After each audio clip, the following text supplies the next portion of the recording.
Oi, eu sou a Júlia, o meu colega é o Samuel e hoje a gente vai falar um pouquinho sobre o impacto do cultivo do milho nas sociedades mesoamericanas para a cadeira de História da América pré-colombiana. Primeiramente, eu vou tratar do conceito de Mesoamérica. Mesoamérica é um conceito que foi elaborado a partir da cultura e características em comum das sociedades que habitavam a Mesoamérica, como, por exemplo, a utilização de dois calendários, o sacrifício humano e a organização estatal das sociedades e, obviamente, o cultivo do milho. A Mesoamérica compreende parte do México, Guatemala, El Salvador e Honduras, como a gente consegue ver nesse primeiro mapa. E já no segundo mapa mostra quais impérios ocuparam quais partes da Mesoamérica. Então, para iniciar essa relação que existe entre o milho e a humanidade mesoamericana, a gente pode voltar já no princípio de sedentarização dessa sociedade. Eu vou usar como base dessa explicação o artigo do Kent V. Flannery, que fala sobre sistemas arqueológicos de subsistência na Mesoamérica antiga, né? Aqui a gente tem uma imagem que mostra o processo que passou o milho eh, por uma modificação genética que foi se adaptando cada vez mais a interesses humanos. Enquanto isso, a humanidade foi se adaptando ao cultivo do milho. Então é que a gente colocou aqui a coevolução no processo de sedentarização. O milho, ele é inicialmente, isso teorias, né? Não existe uma conclusão acadêmica, mas uma variante do teosinte que existiu perante uma divergência genética, né, uma modificação genética que se diz na teoria mais aceita imediata, então uma série de mutações que foram cultivadas pelos seres humanos, né? Conforme foram se mutando, a gente vê aqui, né, um número maior de grãos, uma espiga maior, grãos mais juntos. Então, ele foi se tornando esse alimento humano conforme o humano foi se alimentando dele e cultivando ele. É interessante a gente notar que a gente fala em processo de sedentarização, porque nesse artigo, o Kent V. Flannery ele coloca que o milho ele foi substituindo as outras formas de subsistência, intensificando as relações sociais. Porque enquanto, por exemplo, num ano, os povos mesoamericanos iam lá e separavam seu tempo entre colheita de frutos de cactos, entre caça de coelhos e separando-se, então, conforme necessidade, em grupos maiores de pessoas ou grupos menores. Enquanto foi se aprimorando o cultivo do milho, por exemplo, a época de primavera, de outono, que é de colheita, que é de plantio, foram se trocando o que já se usava antes. Então não tinha mais tanto foco na colheita de frutos dos cactos, porque tinha que milho para plantar. E tinha milho para plantar, tinha milho para colher, então precisava de mais gente por mais tempo, acampamentos mais longos, vínculos sociais mais complexos. Isso então a gente pode associar a um possível desenvolvimento da sedentarização requerido pelo milho.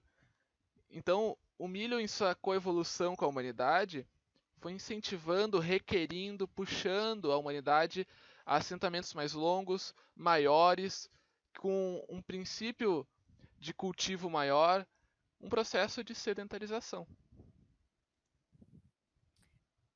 E o impacto do milho foi tão grande que influenciou áreas como a religião, arte e cultura. Um exemplo de influência na religião é o Popol Vuh, que traduzido significa livro do conselho ou livro da comunidade.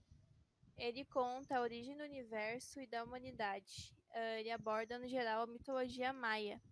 É um dos documentos mais ricos da antiguidade, apesar de não ter sido encontrado inteiro.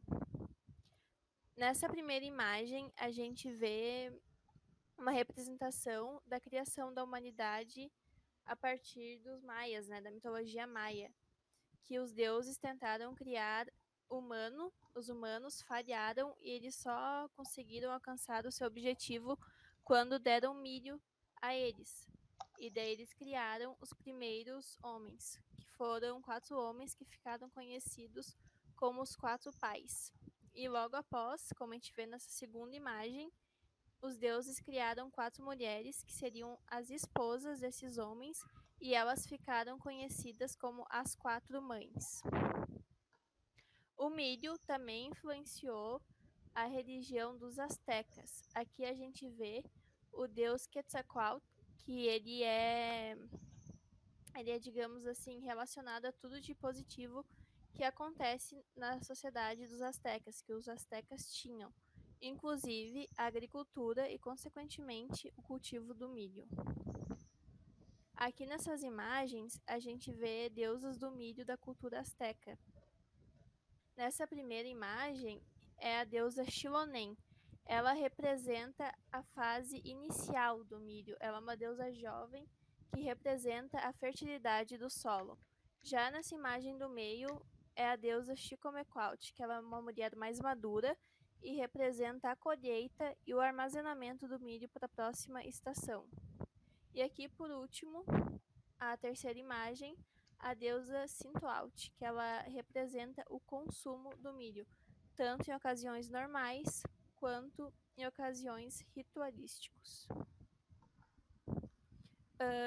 E o legado dessas populações reflete no milho, né? Passaram, por exemplo, através da culinária. E aqui nessa primeira foto a gente vê tortilhas de milho e na segunda a gente vê os tamales, que são receitas originalmente dos maias, né? Inclusive mulheres descendentes dos maias, elas vendem tamales de porta em porta em muitos lugares do México. E o México é conhecido mundialmente por esses pratos típicos. Então, já num processo de aproximação dessa história do milho Mesoamérica com o atual mundo moderno, a gente vai tratar aqui sobre a expansão colonial do milho, né? O milho, ele é uma planta típica da Mesoamérica, né? Ele passou por esse processo de coevolução na Mesoamérica. Mas, ao entrar em contato com os europeus, ao se expandir colonialmente, a gente teve essa popularidade que era mesoamericana aumentada a todo o globo, né? Aqui a gente tem, por exemplo, uma pintura europeia que retrata ali na orelha do rapaz um sabugo de milho. Então, foi um plantio que se popularizou, se globalizou, se mundializou. Pode passar, João? Durante o século XV e XVI, ele não foi, apesar de amplamente cultivado, apesar de estar presente em todas as regiões da Europa, levado pelo Império Espanhol, ele era um alimento marginal, assim, ele não era muito usado, ele não era um princípio alimentar, ele não era um ingrediente popular. E para exemplificar isso, a gente tem esse texto do John Gerard, que fala, aqui, se a gente for ler ele vai dizer que essa comida dura, indecente, em que os índios bárbaros acham que é boa comida, que na verdade é comida de porco. Ele coloca aqui, é mais comida de suíno do que comida para homem. E é interessante a gente notar isso, a gente apontar isso, porque no século XVII existe uma popularização da alimentação do milho muito grande. Num processo de aumento demográfico, num processo, então, de aumento tributário, inclusive, sobre o campo, os camponeses se viam nesse estado de vender todo o seu excedente, praticamente, e o seu excedente que era a sua subsistência também, né?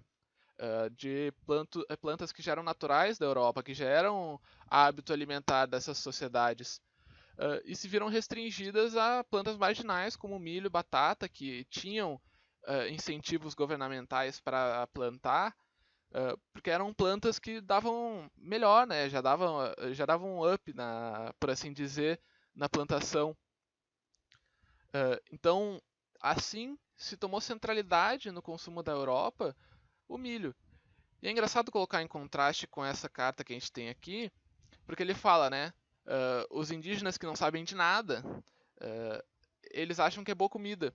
Mas a gente sabe que esse consumo de milho aumentou na Europa e se centralizou, porque a gente tem relatos não do consumo em si, necessariamente a gente não tem muita documentação sobre isso, mas a gente tem muita documentação sobre a pelagra. A pelagra foi uma pandemia que se disse no início ser uma doença do milho, mas que na verdade se dá porque o milho consumido in natura tem um déficit nutricional de alguns aminoácidos que gera a pelagra. A pelagra é uma doença de déficit nutricional. E que os indígenas que não sabiam de nada contornaram para poder centralizar o milho na sua alimentação na base de um processo chamado processo alcalino. Esse processo era de secar os grãos, moer eles, umidificar essa massa, cozinhar, que nem a Júlia apontou ali, né, dos tamales, etc., que passam por esse processo e acabam então hegemonizando, acabam então equilibrando nutricionalmente o milho para que ele seja uma centralidade alimentar. Então é interessante colocar esse ponto e que então ele se popularizou mais ou menos no século XVII na Europa. E um ponto central dessa temática é que existem variedades de milho que infelizmente a gente não conhece, que são conhecidos como os milhos crioulos. Como a gente pode ver nessas duas imagens aqui de cima. Olha esse primeiro que bonitinho, parece feito de miçanga. Infelizmente, o que acontece na América Latina e principalmente aqui no Brasil é essa monocultura do milho verde, como a gente pode ver aqui nessa terceira imagem aqui de baixo. E essa monocultura muitas vezes é feita em terras que deveriam ser de demarcação indígena. Então, quando a gente, de certa forma, entre aspas, esquece do milho crioulo, a gente apaga o legado dessas civilizações mesoamericanas. E sem falar, né, de todo esse processo que é muito nocivo para o meio ambiente, como o Samuel vai pontuar agora. Então, né, que nem a Júlia falou, é um processo que é não só nocivo historicamente, não só nocivo culturalmente, e não só nocivo na questão humanitária, mas também na questão ambiental, né? Essas grandes plantações de monocultura, elas acabam gerando uma desertificação do solo, é o que a gente chama de desertos verdes, que ao contrário do que a gente via numa manutenção do meio ambiente, da alimentação que existia nos povos mesoamericanos, uma variedade de milhos, por exemplo, porque quando a gente faz uma monocultura de milho verde, esse milho verde vai sempre requerir os mesmos nutrientes do solo, vai sempre entregar os mesmos nutrientes do solo e vai acabar com a riqueza de minerais, vai acabar com a riqueza de nutrientes do solo, que vai desertificar esse pedaço de terra. Existe uma perspectiva da ONU que o Brasil, por exemplo, com as grandes monoculturas de soja que nós temos, vai ter uma área deserta, vai ser desertificado em não muito tempo. Então, esse processo, em contraste do que era o processo de várias espécies de milho, vários tipos de milho, como tem nas imagens aqui, que iria lá então diversificar os nutrientes do solo, os minerais do solo, não se vê, se exclui e acaba levando a condições ambientais cada vez piores num processo de esquecimento histórico e num processo que vai culminar a desertificação de áreas férteis. Isso aí. E além do milho crioulo, também existe a perda de conhecimento sobre plantas medicinais e os seus potenciais de cura, por causa dessa desvalorização do saber indígena e das sociedades mesoamericanas atualmente. Como aborda essa matéria da revista FACEP, que são plantas medicinais que infelizmente por causa das perdas das línguas indígenas faladas no mundo também se perde esse conhecimento de milênios, de séculos que vem sendo acumulados pelos povos indígenas. Aqui nessa imagem mostra essas plantas medicinais. E é por isso que a gente deve reconhecer que o milho e essas plantas têm grande impacto ainda hoje, que as sociedades mesoamericanas chegaram onde chegaram, a gente conhece os feitos delas, né? Aquelas grandes sociedades, grandes conquistas, e a base foi o milho, e hoje ainda o legado dessas sociedades mesoamericanas continuam nessas plantas e no milho. E assim elas devem continuar sendo perpetuadas, né, por uma sociedade mais rica culturalmente, historicamente e socialmente.